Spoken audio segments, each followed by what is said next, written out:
Gay movies promote gay lifestyles. Yeah, thank God Hong Kong has always only made wholesome movies and they've never talked about gangsters or hookers or bank robbers. I mean, imagine the anarchy in the streets if Hong Kong movies were like that.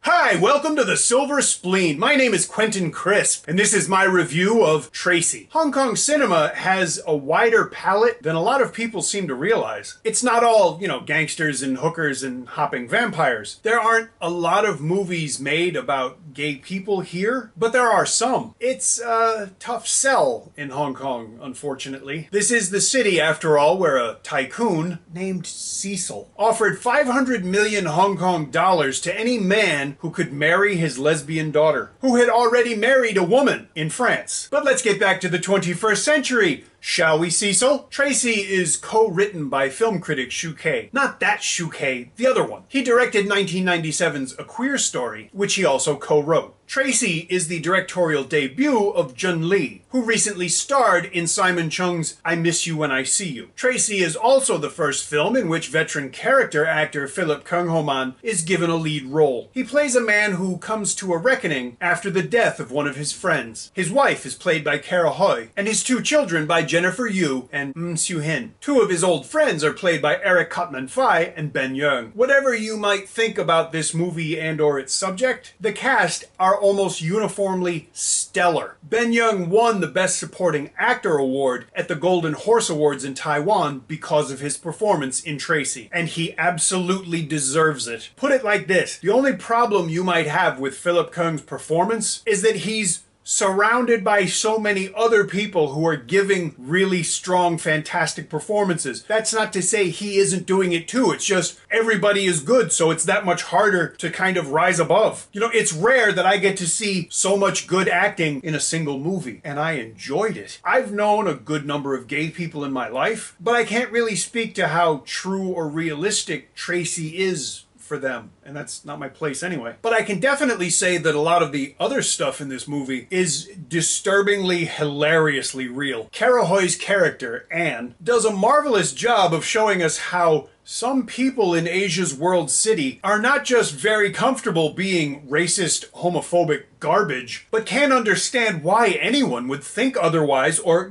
take offense at the things they say. It's so spot on and cringe-inducing that it's spellbinding. The same can be said of a scene between Kara Hui and Philip Kung. It's so real, it's almost like watching a documentary and like you don't want to watch but you can't look away. But if the movie gets those kinds of things so right, I also have to wonder why it gets some other things kind of wrong. Now, Tracey is an important movie and it's a necessary movie, but it's not perfect by any stretch. More than one subplot just seems to stop. Where's the dog? And while I admit I'm certainly no authority on sexual orientation, I do know that cross-dressing, transvestitism, transsexuality, and homosexuality aren't interchangeable. Now, I'm not saying Tracey makes them that way, but it sure doesn't make very many distinctions at times either. In fact, sometimes it veers between remarkably progressive and strangely stereotypical. But in a sense, that almost doesn't matter. As I said, the quality of the performances more than make up for the, narrative shortcomings of the film. And it's also important to keep in mind that the intended audience for this movie isn't exactly the most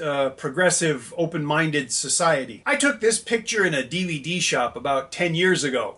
2008. It was a chain store, not an independent shop. In some ways, Tracey might seem trite and old-fashioned to people not from Hong Kong, but that gives you a good idea of what gay rights and acceptance of gay people is like in Asia's so-called world city even today. Hong Kong likes to promote itself as modern, efficient, and well-run. Just ask the government, that's what they'll say. The same government who run anti-drug PSAs that Nancy Reagan would find atavistic. Don't ask me how I know this, but cocaine does not equal heroin. Now, to bring that back to some vague pertinence, that's like saying gay equals straight, and there's no way in hell the government or a lot of people in Hong Kong would ever be caught dead saying that. But if I want to be fair, I could at least in some ways kind of logically understand Chinese resistance to homosexuality. The family and family lineage are central to Chinese culture. They are literally the most important things. I know people, for example, who have actually been told,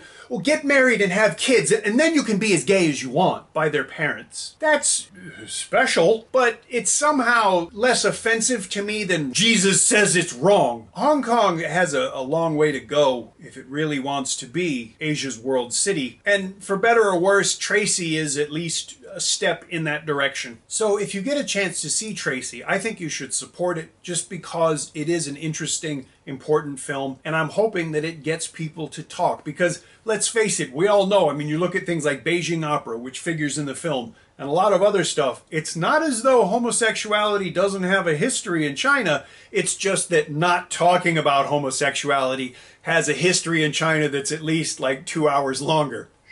So please, however you do watch this movie, do it legitimately, don't steal it. Okay? That's all I'm going to ask of you. Because if I was going to ask for anything more, I think you know what it would be. Clicking on my Patreon page. Because for just a tiny bit of money, you can have a serious impact on my life. I recently just passed 10,000 subscribers a month. Do you have any idea that if half of those people gave me $1 a month, an American dollar, not a Hong Kong dollar, do you have any idea how different my life would be just for that? Well, so please, that's all I'm asking, just a little, okay? If you enjoyed my review, please let me know, and if you didn't, let me know. And if you think this review was offensive to you in any way, you should have seen the video I wanted to do, alright? If you enjoy the channel, please subscribe. Thank you for watching. I'll see you again soon.